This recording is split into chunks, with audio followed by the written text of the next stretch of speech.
It's 4:17 in the afternoon, Central Time, United States, right here in the middle of Texas. Um, it's not too bad, believe it or not. It's been getting triple-digit temperatures down here, but it's currently 86 degrees, which isn't so bad.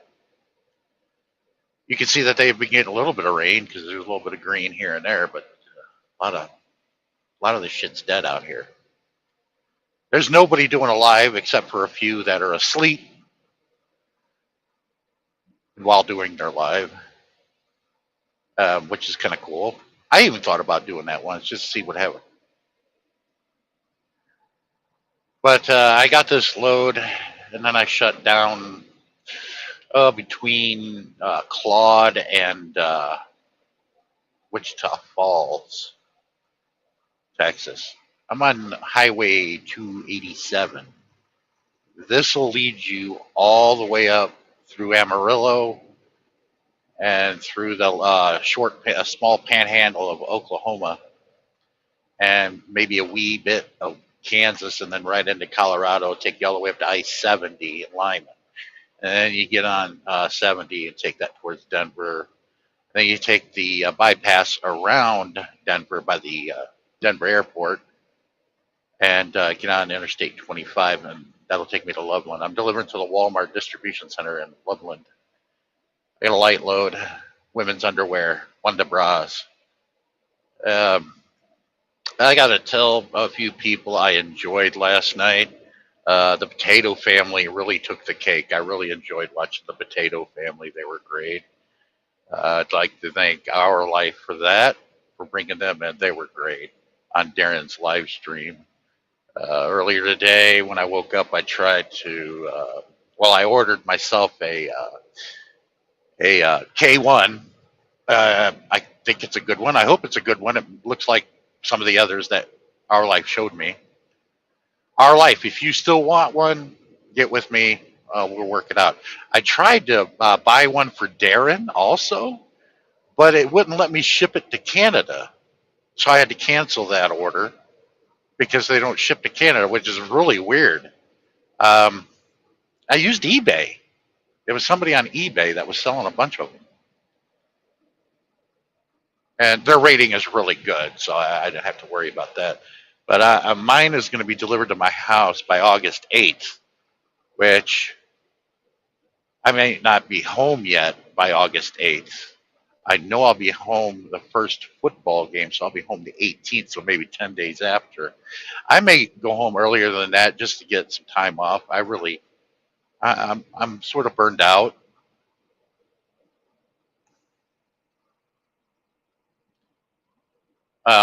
I really could use some, time off because this is all I do, and my social life consists of this screen on YT and the people that I've met and I've come to admire. A bunch of them I've known for over a year now.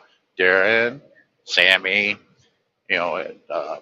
Sheer. I've known a few people. I wish some people that I once knew I haven't seen since November would come back because I have not conversed with them in a long time. Rhea is another one. I haven't seen her in almost a year. In her backyard, she recreated the Yucatan right in her backyard with all those plants she's got.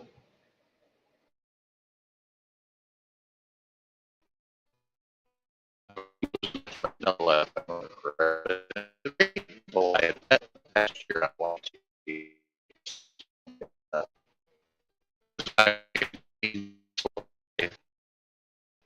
what you're looking at is the plain of Texas.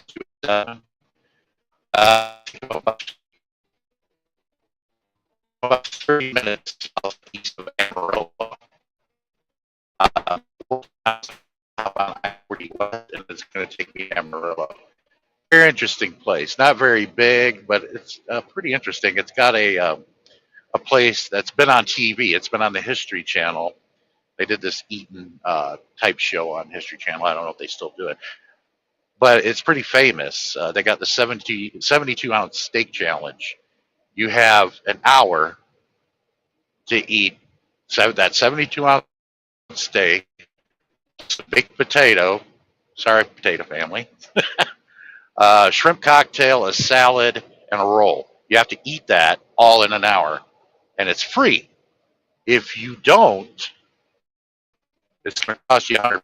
It's probably more now. But don't get me wrong, that steak is how the way they make it for you is excellent. They use sirloin, and I've never tried it because I've gone there and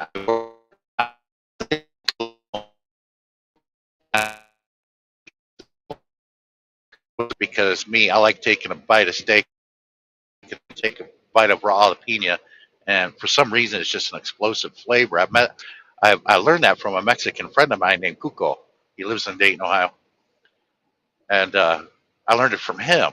I saw him do it once, and I tried it, and I was like, "Wow, this is actually really good." But if you can't take the heat, you know, do it sparingly. I'm immune. It doesn't affect me at all. I can eat a raw jalapeno, and it doesn't phase me. Uh, but I could barely finish that 18-ounce steak at the Big Texan, and that's a stretch. And believe it or not, 18 ounces is not a whole hell of a lot considering a 72 ouncer. You know, that's about the size of a roast when they show it to you.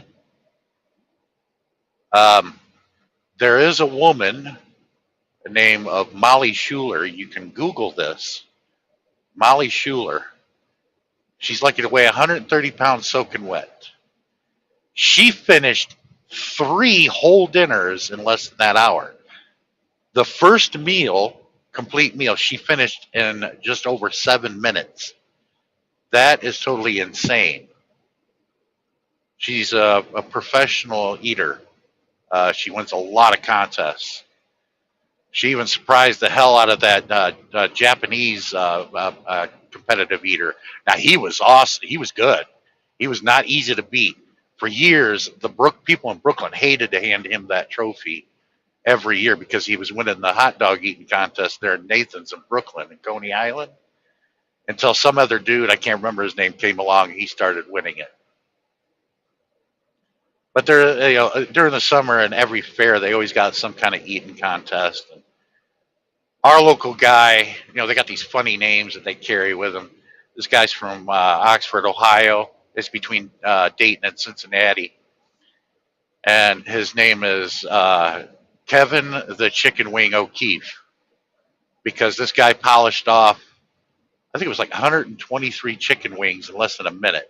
It was insane. It really was.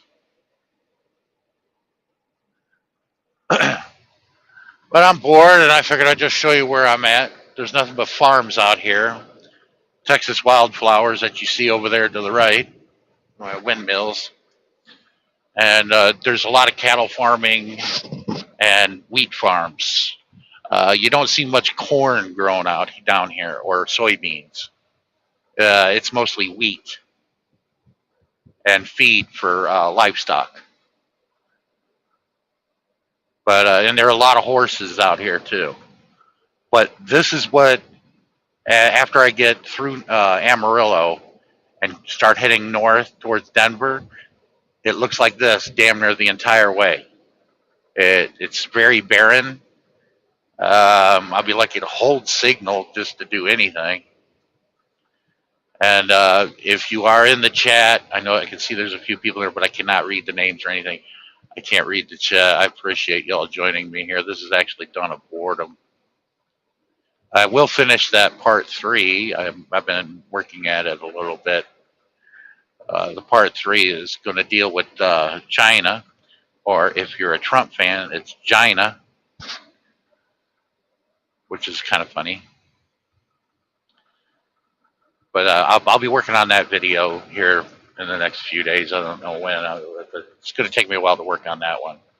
The first 2, pretty simple. The third one is going to take me a while. Because the first video kind of sucked. I could have done it better. The second one was a little bit better. I still could have done it better. It's the sound I'm worried about. Like right now, I don't know if you guys can hear me clearly or not, because I don't know if it's going through my headset or the microphone on the phone itself. And that's why it seems you have a hard time hearing me, because my headset is not quite working.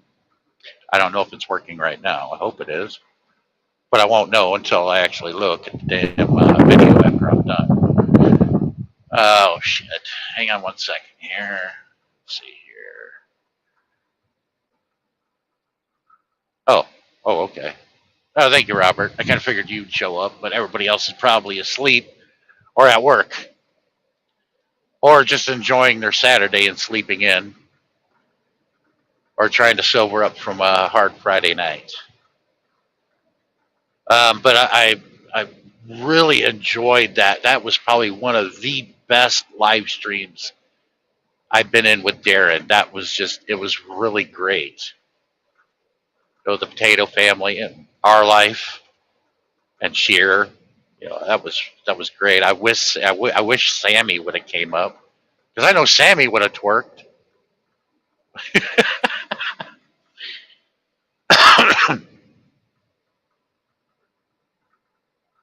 But my whole idea of what I talk about on my channel is try to pass on information and knowledge. I'm not. I mean, why would I hurt somebody? Why would I do that? I'm not like that. If I do anything, it's try to help people. I would never tear them down in any way. You kind of figured you would have known that for about a year now, if I was like that or not. Because what you do, you get in return.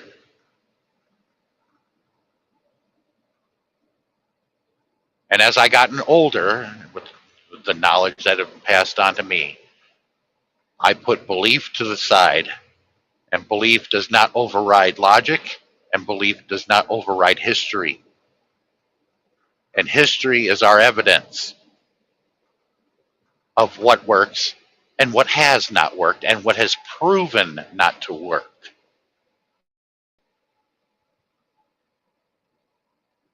I would like anybody to come forward and tell me this.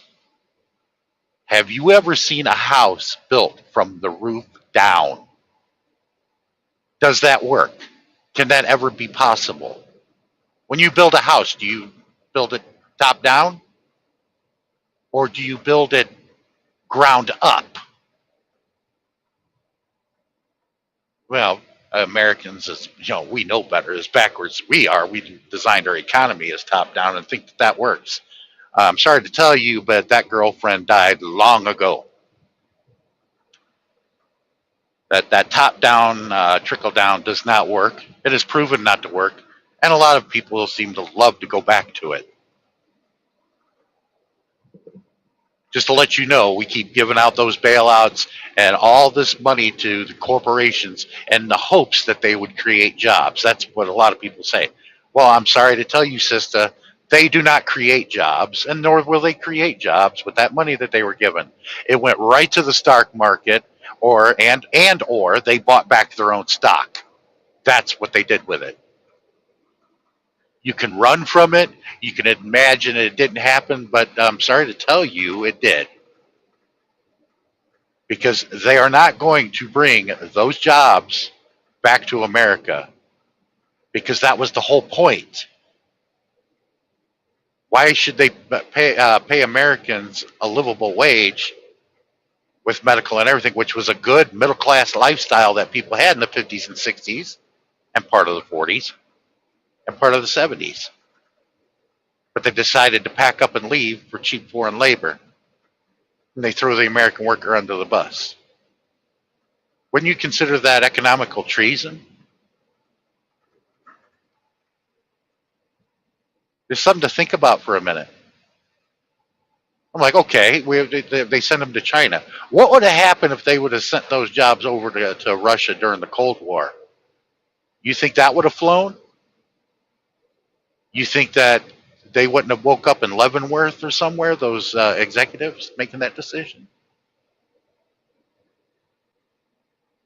It's another thing to think about. You know, just what if they would have done it during the Cold War? You all know the answer, especially the ones that grew up during the Cold War.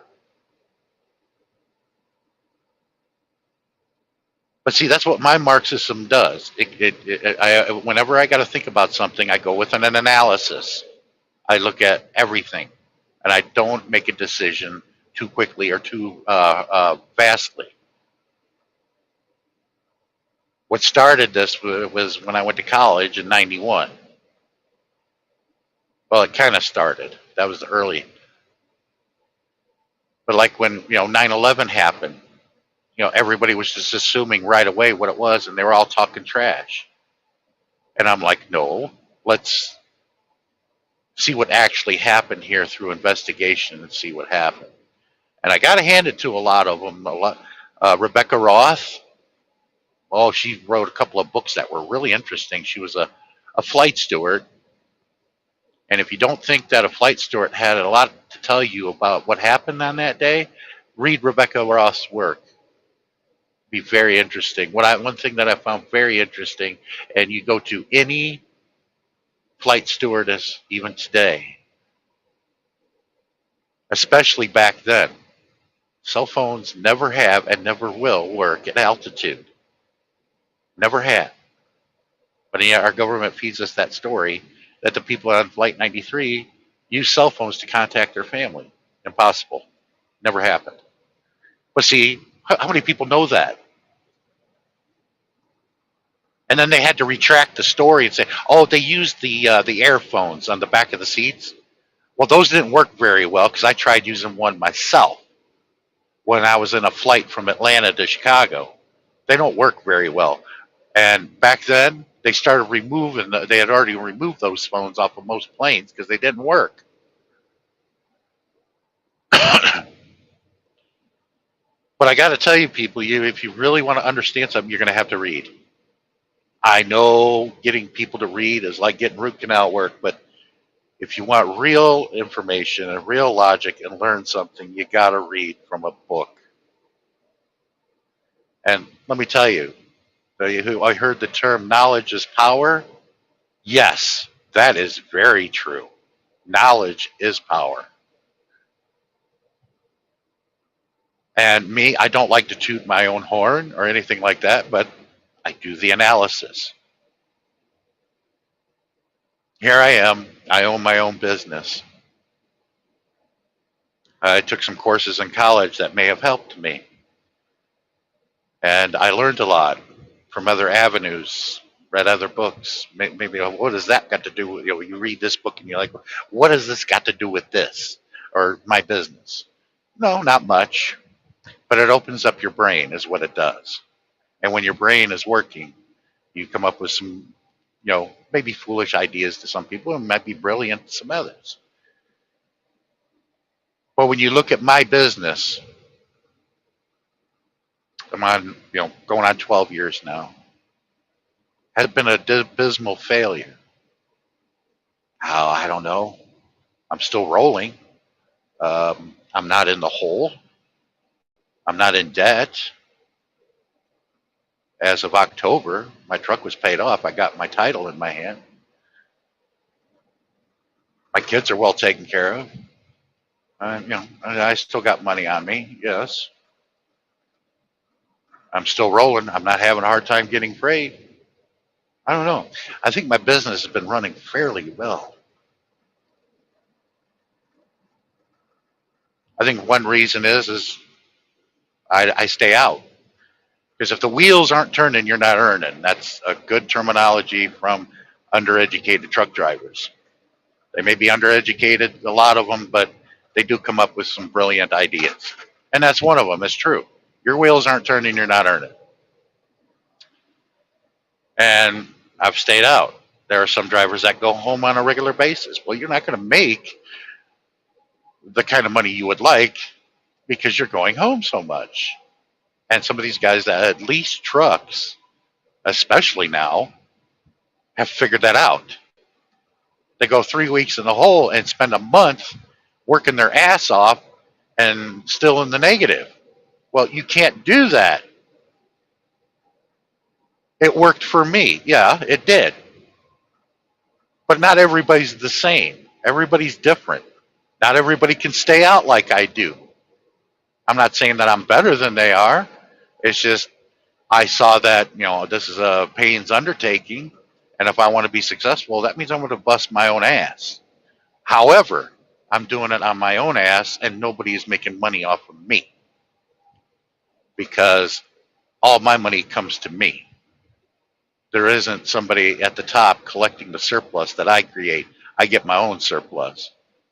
That's why I'm self-employed.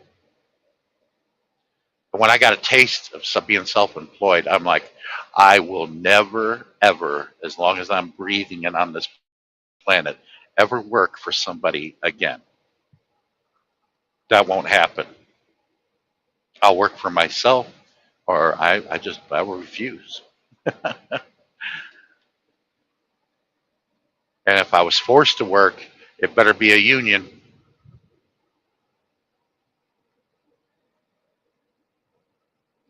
Shit.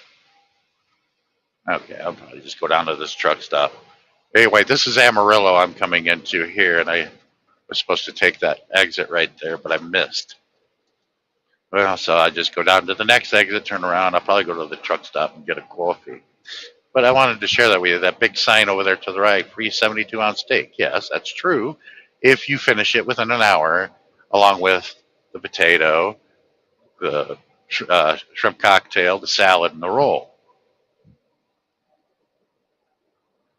All that stuff is pretty easy to polish off. It's the steak that everybody has a hard time with. But there are some people that managed to do it. 11-year-old boy did it. An 89-year-old lady did it. That was weird. Usually, old people can't really eat a lot of food. But that was the disgusting a lot. That is a lot of food to take in.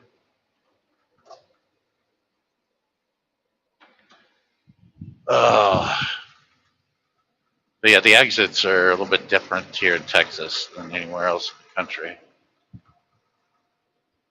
And every time I get off, people try to pass me on the right. You're gonna have to move over to the other lane, douchebag. But right there, I'm glad I can miss that exit. Now you can see the big Texan right there. The cowboy standing on the sign. Oh, you only see a silhouette there. But that right there on the right, that's the big Texan.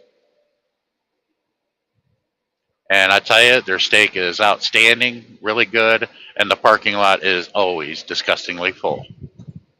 That's because you've got good food, people are going to come here. And it's become kind of famous on TV too. The TA crossed here, they used to send over a limo to pick up truck drivers, but the TA put a stop to it because they're losing money. They want you to buy their food, not the big Texans food. And it's like, look, you can prevent the drivers from doing that. They'll just either walk over or get an Uber. It doesn't matter. You could try to make it hard for somebody to do something, but will it work? Probably not. It's like trying to stop a 300-pound dog from shitting, like a Saint Bernard, a Great Dane. I mean, you could try to stop that 300-pound dog from shitting if you want to, but it ain't going to work.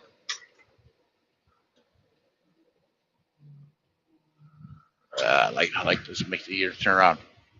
You have the right of way, dumbass. Come on. What you looking at me for? Sorry, guys. I normally don't talk like that, but it comes out sometimes when you run into this kind of level of stupidity.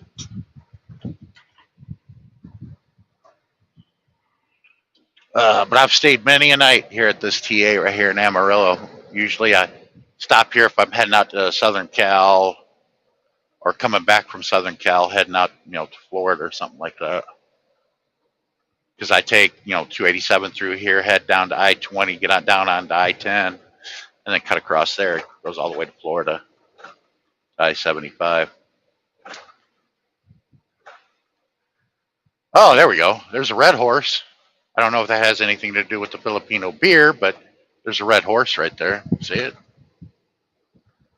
Shit, my mount was in the way. Dude, your ass is hanging out. You might want to move in a little further.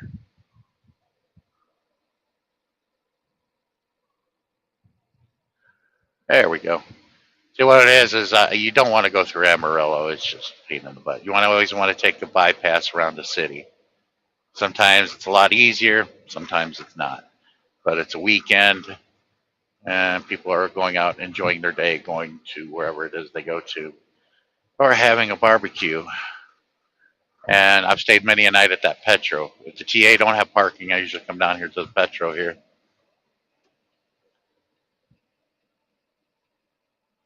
But you could hit that gas pedal and run right into my ICC bumper. It's your teeth that'll be missing, not mine. Oops, I got it over here. Forgot they had 3 lanes that turn to the left. You always want to take the outer one when you have a large vehicle like this. Because say the lane to my right and they're turning in the same direction I am, they'll either crash into or I'll crash into them. That's why you always want whatever direction you're turning. If you're turning to the left, you want the far right lane that turns to the left. If you're turning to the right, you want the far left lane that turns to the right. Wherever the vehicle bends, that's where you want everybody to be, not on your left. Because in order to complete a turn in a vehicle like this, you're going to need all the room in the world. Because it's not like driving a car. The trailer will always track wider than where you're turning. So when you're making a turn, you're actually driving the tandem of the trailer, and you're always looking in the mirror to see what your trailer's doing in case you're going to hit something, so you could stop. But you always got to cut wide. When you're driving a car, you really don't have to worry about that all that much. You just make your turn. Nobody hardly ever looks behind them. But in a truck like this, you're always using your mirrors, because if you don't, one day you're going to regret it, not looking in that mirror. You're going to hit something, or your tandem's going to fall in a ditch and roll your truck.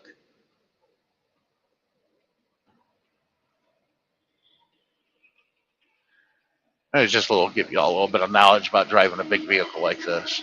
But see how I'm taking up all the space, I'm taking up all the lanes as far right as I can. Tatum's doing just fine. Well, they got a train up there. Glad they made a viaduct where I can go up underneath. That works. Oh man, that used to be a good pancake house right there. Shit, guys, my headset just died on me. If you can still hear me, I'm gonna end my live stream. Y'all take it easy, all right? I'll talk to you later. Bye.